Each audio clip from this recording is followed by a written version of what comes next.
Text formatting. The very basic and simple feature in CSS is the ability to format text. Let's take a look how this is achieved by just giving in simple attributes of style. Now, as you can see, the text which I've simply created a HTML document which has random elements such as a heading 1, heading 3, and a paragraph and an anchor element, that is the hyperlink element which we use. And I've not given any styles to this. The only style I've set is to the body with the attribute color. The attribute color is basically talking about the color that has to be set to the text content. So anything that is written, that is typed in on your document would be displayed with this color. And as I've set this style to the body itself, by default, every element is going to use that property. Yes, this is known as inheritance, and that's how styles are inherited from parents to child, unless and until there's a strict clause to an element. Now, let's go ahead by formatting the text colors of the individual element. So let's say if I want to have a different color for my H1 tag, I can either use a class name, and for now, let's use the tag itself. I'm going to set a color, let's say navy blue,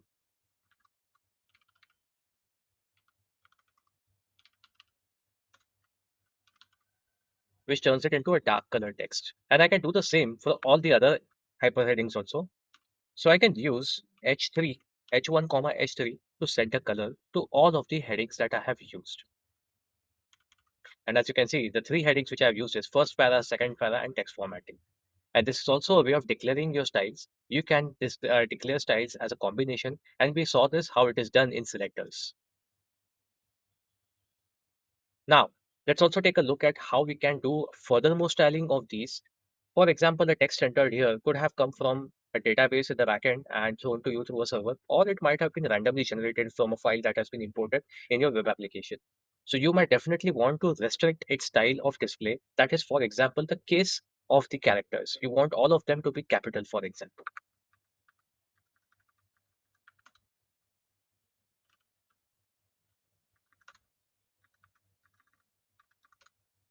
So text transform, uppercase, will transform all your alphabets to capital letters. In one simple stroke, you have done the job.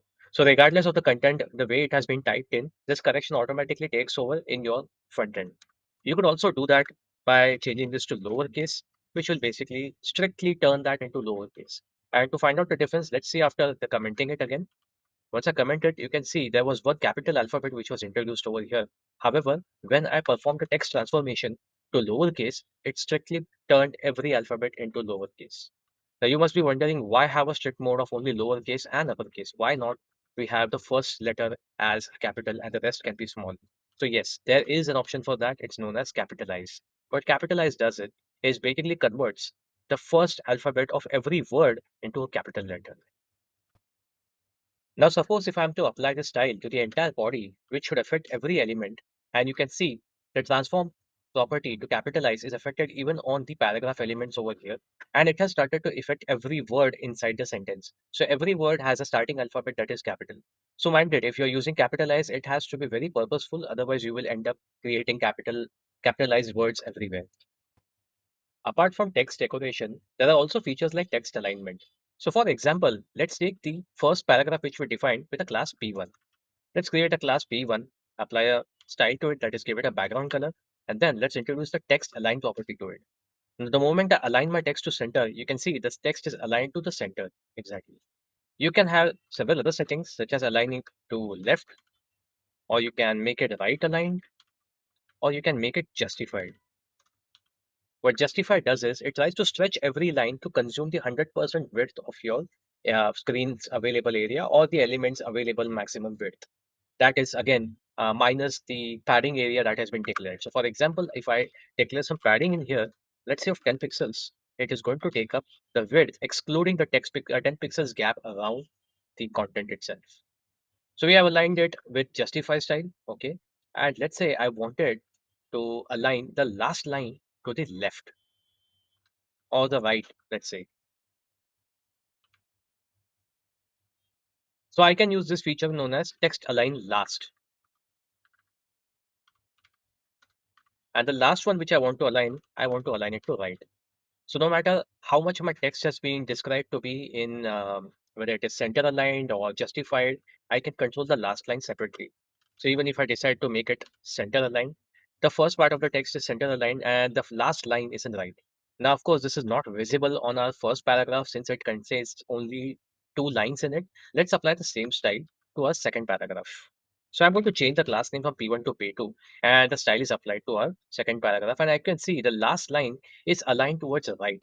Let's also turn this content to justified, and you can see it has consumed 100% width minus the padding area available, whereas the last line has been shifted to the right. Now, this is a special requirement in certain cases, or you can simply introduce it to left, or you can not introduce it at all and let the system manage on its own. Now, the problem arises is when you are giving justify as content alignment styling for your text, there is a tiny possibility when the text is not enough to complete the width area and it appears to be stretched or misaligned. That is where your text align last line setting comes into play. Now, as you learned about how to align text on a horizontal plane, that is to be center, left, right, or justified, we can also do text alignment on the vertical plane. The setting is very simple, but to make that very effective, we need to have some sort of a reference point, meaning this has to be applied to an element inside other text element for it to be effectively visible to us, because it will be on top or bottom of reference point of other elements or other content text around it. So let's say in the second paragraph where it's written the sunset over the horizon, I'm going to change this text which is set to a bottom type. I'm going to shift it down. So let's do one thing. Let's first surround that with a bold type element, that is B. This is the basic text formatting element provided by HTML, which converts your text into bold without having any CSS setting applied to it. You can, of course, override it with CSS. Now I'm going to apply a setting to that bold type element without using any class as such. Let's say I create a tag declaration for B and I apply the attribute known as vertical align, setting a property as sub. What happens is it moves a little to the bottom in reference to the rest of the text around it.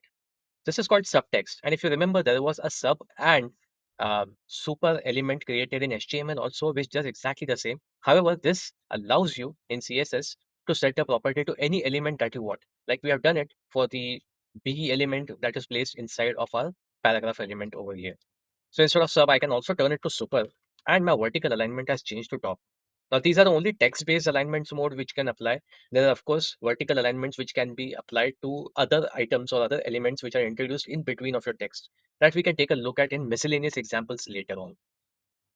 Apart from aligning your text, you can also simply change the direction of how the text is going to flow in your document. So let's say for the same paragraph element, I want to make the text appear from right to left.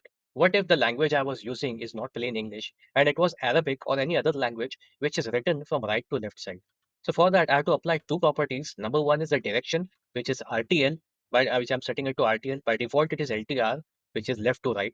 Right now, I change it to RTL, meaning right to left.